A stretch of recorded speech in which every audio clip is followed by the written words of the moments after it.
World Democracy, Indian Freedom Movement.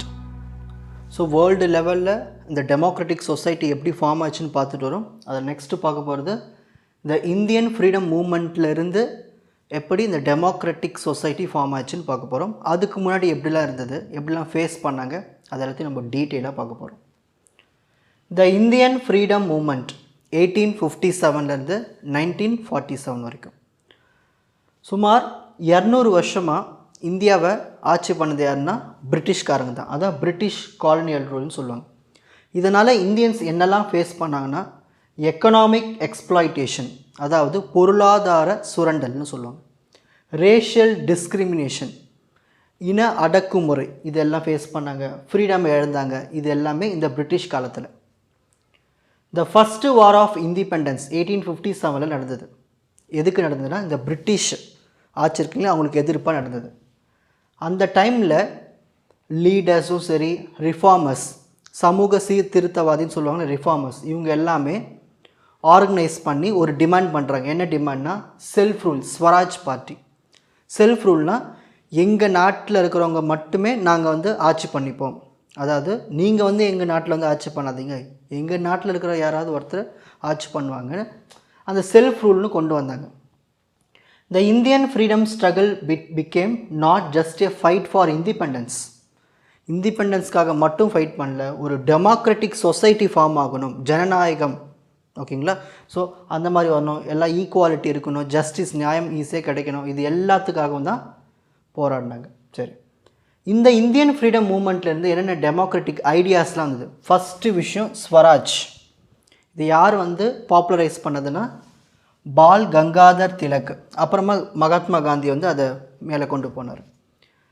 இதில் என்ன idea இருக்குன்னா இந்தியா தான் இந்தியன்ஸ் தான் நாட்டை ஆளணும், அந்த மாதிரி, ஓகேங்களா. அதான் கான்செப்ட். இதில் Swaraj is my birth right, I shall have it became the slogan of independence. So இது என்னுடைய நாடு, என்னுடைய பிறப்புரிமை, நாங்கள் தான் ஆட்சி பண்ணணும், எங்களுக்கு தான் உரிமை இருக்குன்னு. Encourage people to take responsibility in a democratic system. So இந்த ரூல்லேருந்து தான் மக்களுக்கும் அவங்களுக்கு இந்த நாட்டு மேலே பற்று ஏற்பட்டு நம்மளும் இதில் நம்ம பங்கேற்றுக்கணும்னு ஒரு இன்ட்ரெஸ்ட் என்கரேஜ்மெண்ட் வந்தது. Next equality, fought against caste discrimination, untouchability, gender inequality. So இது எல்லாத்துக்குமே ஃபைட் பண்ணாங்க. இதில் யாரெல்லாம் லீடர்ஸாக இருந்தாங்கன்னா டாக்டர் பிஆர் அம்பேத்கர். இவர் எதுக்கு இருந்தால் தான் சோஷியல் ஜஸ்டிஸ், சமூகத்தில் இருக்கிற நீதி வாங்கிறது, அப்புறம் ஈக்குவல் ரைட்ஸ் எல்லாருக்கும் கிடைக்கணும்னு இந்த லீடர்லாம் ஒர்க் பண்ணாங்க இந்த டைமில். அது மட்டும் இல்லாமல் ஒவ்வொரு சிட்டிசன்ஸ்க்குமே ஈக்குவலான ஆப்பர்ச்சுனிட்டிஸ் கிடைக்கணும், ஓகேங்களா. Next justice. So demanded fair treatment. உடனே என்ன பண்ணுறதுன்னா தண்டனை கொடுக்காம ஒரு ஃபேர் ட்ரையல்ஸ்னு சொல்லுவாங்க, அதாவது சரியாக விசாரிச்சுட்டு முடிவெடுக்கிறது, ஓகேங்களா. அதெல்லாம் டிமாண்டட் ஃபேர் ட்ரீட்மெண்ட், சரிசமமான லாஸ் இருக்கணும் எல்லாருக்குமே, protection of individual rights. So ஒவ்வொருத்தருக்கும் ரைட்ஸ் இருக்குன்னு அதை ப்ரொடெக்ட் பண்ணணும், எதுவும் மாற்றக்கூடாது, இந்த மாதிரி. சவுத் எக்கனாமிக் ஜஸ்டிஸ், அதாவது கூலி சரியாக கொடுக்கணும், லேண்ட் ரிஃபார்ம்ஸ் இதெல்லாம் கரெக்டாக மெயின்டைனாக இருக்கணும், political justice, representation for all. So எல்லாத்துலேயும் நியாயமாக இருக்கணும், சோஷியலாகவும் சரி, எக்கனாமிக்கலும் சரி, பொலிட்டிக்கலாகவும் சரி. The Indian National Congress raised these issues in it's resolution demand. இந்த இந்தியன் நேஷனல் காங்கிரஸ் பார்ட்டி இருக்காங்களே, அந்த டைம்லாம் இந்த விஷயங்கள்லாம் நாங்கள் கொண்டு வருவோன்னு அவங்களுடைய ரெசல்யூஷன்ஸில் கொடுத்துருக்காங்க, டிமாண்ட்ஸில். லிபர்ட்டி அண்ட் ஃப்ரீடம், அதாவது எங்கே வேணாலும் நம்ம நகர்ந்து போகலாம், மூவ் பண்ணி போகலாம், எப்படி வேணாலும் ஃப்ரீடமாக பேசலாம், எக்ஸ்ப்ரெஸ் பண்ணலாம், நம்பலாம். ஸோ இது எல்லாமே ஒரு ஃப்ரீடத்தில் வருது. அப்புறம் ப்ரெஸ்ஸு, லிட்ரேச்சர், இது எல்லாமே இந்த டெமோக்ராட்டிக் ஐடியாஸை ஒரு இடத்துலேருந்து இன்னொரு இடத்துக்கு கொண்டு போகிறதுக்கு யூஸ்ஃபுல்லாக இருந்தது. இதில் முக்கியமானது ஒரு பீஸ்ஃபுல்லான விஷயத்தை மேலே கொண்டு போகிறதுக்கு என்னென்ன மூமெண்ட்ஸ்லாம் அந்த டைமில் civil disobedience moment, quit India moment, எல்லாமே அந்த பீஸ்ஃபுல் ப்ரொட்டஸ்ட், ஓகேங்களா. சண்டை போடாமல் ஒரு பீஸ்ஃபுல்லாக காமாக இருந்து ப்ரொட்டஸ்ட் பண்ணுறதுக்கு இந்த மூமெண்ட்லாம் பயன்படுச்சு. Unity in diversity and fraternity, அதாவது நம்ம வெவ்வேறு டைவர்ஸான பீப்புள்ஸ், ஸோ எல்லாருமே ஒரு அண்ணன் தம்பி மாதிரி இருக்கணும், ஃப்ரெட்டர்னிட்டி, பிரதர்ஹுட்.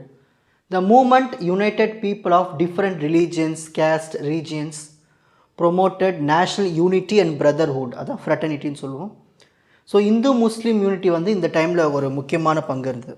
ஸோ இந்துஸும் முஸ்லீமும் வந்து ஒரு யூனிட்டியாக இருந்தாங்க. ஸோ இது எல்லாமே இந்த டெமோக்ராட்டிக் ஐடியாஸ்.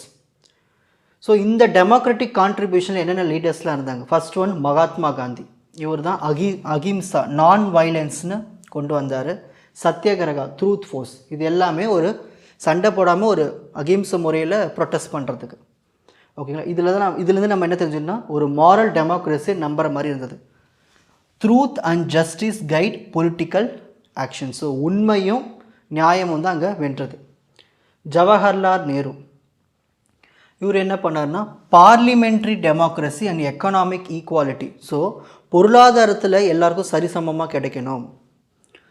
அது மட்டும் இல்லாமல் இந்தியா வந்து ஒரு டெமோக்ராட்டிக் சோஷியலிஸ்ட் பாத்தை ஃபாலோ பண்ணணும்னு சொன்னார். டாக்டர் பிஆர் அம்பேத்கர் இவர் என்ன பண்ணால் மார்ஜினலைஸ்டு குரூப், தலித் குரூப்க்கு எல்லாருக்குமே சரிசமமான ரைட்ஸ் கிடைக்கணும். ஓகேங்களா? அதுக்காக போராடினார். இவர் தான் வந்து சேர்மனாக இருந்தார் டிராஃப்டிங் கமிட்டிக்கு. அதாவது ஒரு சிட்டிசன்ஸ்க்குலாம் என்னென்ன ரைட்ஸ்லாம் தேவை, ஃபண்டமெண்டல் ரைட்ஸ், இது எல்லாமே இவர் தான் அந்த சேர்மன் அந்த கமிட்டிக்கு. சுபாஷ் சந்திர போஸ் இவர் என்ன பண்ணார்னா எம்பசைஸ்ட் கம்ப்ளீட் இண்டிபெண்டன்ஸ், பூர்ண ஸ்வராஜ், மொத்தமாக எங்களுக்கு இண்டிபெண்டன்ஸ் கிடைக்கணும்னு ஒர்க் பண்ணவர். And national pride. இதனால் எல்லாருக்கும் இந்த ஃப்ரீடம் ஸ்ட்ரகிள் அப்போது சுபாஷ் சந்திர போஸ் ரொம்ப பிடிக்கும். அதான் இன்ஸ்பைர்டு யூத் பார்ட்டிசிபேஷன் இன் ஃப்ரீடம் ஸ்ட்ரகிள். சரோஜினி நாயுடு, அன்னி பெசன்ட், அதர்ஸ், இவங்க எல்லாமே வந்து விமனுக்காக, விமனுடைய ரைட்ஸ்க்காக பார்ட்டிசிபேஷன் பண்ணாங்க இதில். ஓகேங்களா? சரி, அது மட்டும் இல்லாமல் டெமோக்ரஸிக்கு இன்னும் வேறு என்ன மேஜர் மூமெண்ட்ஸ்லாம் இருந்தது? ஃபர்ஸ்ட் ஒன் நான் cooperation moment. Mass refusal to cooperate with British authorities. இந்த பிரிட்டிஷ் அத்தாரிட்டிஸ்லாம் இருக்காங்களே அவங்க கூட வந்து இந்த கோஆப்ரேஷனை வேணவே வேணான்னு முடிவு பண்ணுது அந்த டைமில். சிவில் டிஸோபீடியன்ஸ் மூமெண்ட், அதாவது ஒரு அன்ஜஸ்ட் லான்னு சொல்லுவாங்க, நியாயம் இல்லாத லாஸ்லாம் போட்டிருப்பாங்களே அதுக்கெலாம் எதிர்ப்பு தெரிவித்தாங்க. அமைதியாக peaceful violation, salt March. Quit India moment, இதுதான் ஃபைனலாக பிரிட்டிஷ்க்கு ஒரு கால் வருது, நீங்கள் இந்தியா விட்டு போகணும். அதான் quit India movement. Formation of Indian National Congress. So இது எல்லாமே ஒரு அடித்தளமாக இருந்தது பொலிட்டிக்கல் ரெப்ரசன்டேஷன் டிபேட்காக. இந்த இந்தியன் நேஷனல் காங்கிரஸ் ஸ்டார்ட் ஆயிடுச்சு. Constitution of India. So India என்ன பண்ணுச்சுன்னா புதுசாக வந்து ஒரு டெமோக்ராட்டிக் சொசைட்டி, ரிப்பப்ளிக் ஆச்சு, உருவாச்சு, ஜனநாயக ஆச்சு. அதில் நம்மளுக்கு என்னெல்லாம் கிடைச்சதுன்னா லிபர்ட்டி, ஈக்குவாலிட்டி, ஜஸ்டிஸ், இது எல்லாமே வச்சுக்கிட்டு இந்தியா வந்து ஒரு புது ஆட்சி அமைப்பு ஸ்டார்ட் ஆச்சு. இதிலிருந்து என்ன வேர்ல்டு டெமோக்ரஸிஸில் இம்பேக்ட் ஆச்சு நம்ம இந்தியாவினால், மற்ற டெமோக்ரஸியில் என்னெல்லாம் இம்பேக்ட் ஆச்சுன்னா இந்த ஆன்டி காலனியல் மூமெண்ட்லாம் இருக்குது சில கண்ட்ரீஸ்லாம், ஏஷியா, ஆஃப்ரிக்கா, கரேபியன், இவங்க எல்லாருக்குமே நம்ம இந்தியாவுடைய அந்த டெமோக்ராட்டிக் இன்ஸ்பயர்டாக இருந்தது. அது மட்டும் இல்லாமல் ஒரு டெமோக்ராட்டிக் சொசைட்டியை உருவாக்குறதுக்கு சண்டை போட்டுலாம் உருவாக்காமல் ஒரு பீஸ்ஃபுல்லாக நான் வைலன்ஸ் அண்ட் டெமோக்ராட்டிக் ஸ்ட்ரகிள்னு சொல்லுவாங்க. இது சண்டை போடாமல் அகிம்சை முறையில் கிடைச்சது. India became the largest democracy in the world. ஏன்னா இந்தியாவுக்குள்ள தான் டைவர்ஸான பீப்புள்ஸ் இருக்காங்க, டைவர்ஸான ரீஜன்ஸ். ஸோ பற்பலப்பட்ட மக்கள்கள், ரிலீஜியன்ஸும், கேஸ்ட் எல்லாமே சொல்கிறேன். ஸோ இதிலிருந்து நம்மளுக்கு ஒரு டெமோக்ரஸி கிடச்சிருக்குன்னா அதான் லார்ஜஸ்ட் டெமோக்ரஸின்னு சொல்லுவோம். Promoted global awarenesses of human rights, equality and peace. இங்கேருந்து தான் கிடைச்சிது ஒரு மனுஷங்களுக்கு என்ன ரைட்ஸு, பேசிக் ரைட்ஸ் தேவை, எல்லோரும் சரிசமமாக ட்ரீட் பண்ணணும், அமைதி, இது எல்லாமே இங்கேருந்து கிடைச்சிது. Gandhi's philosophy influenced world leaders like Martin Luther king, JR and Nelson Mandela. So காந்தியோட தத்துவங்கள்லாம் இருக்கு இல்லையா, அது எல்லாமே இவங்க ரெண்டு பேரும் இன்ஸ்பயர் பண்ணுது, Martin Luther king, Nelson Mandela. முக்கியமாக இந்த டெமோக்ராட்டிக் வேர்ல்டு டெமோக்ரஸியில் முக்கியமாக இன்ஸ்பயர் ஆனது இந்த பீஸ் தான். அகிம்சை முறையில் ஒரு டெமோக்ராட்டிக் சொசைட்டியை உருவாக்குனது தான். ஓகேங்களா? இப்போ ஸ்க்ரீன்ஷாட் டைம்.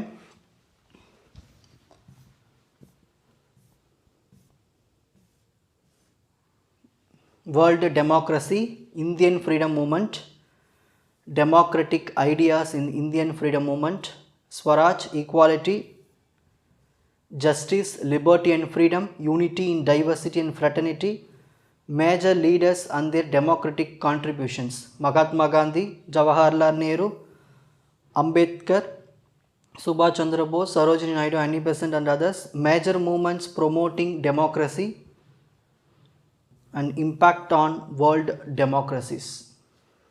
உங்களுக்கு இந்த கண்டென்ட் ஈஸியாக புரிஞ்சிருக்கும்னு நினைக்கிறேன். வாட்ச் அதர் எபிசோட்ஸ் இன் த appropriate playlist. Fuji silver academy strength success directive. வணக்கம்.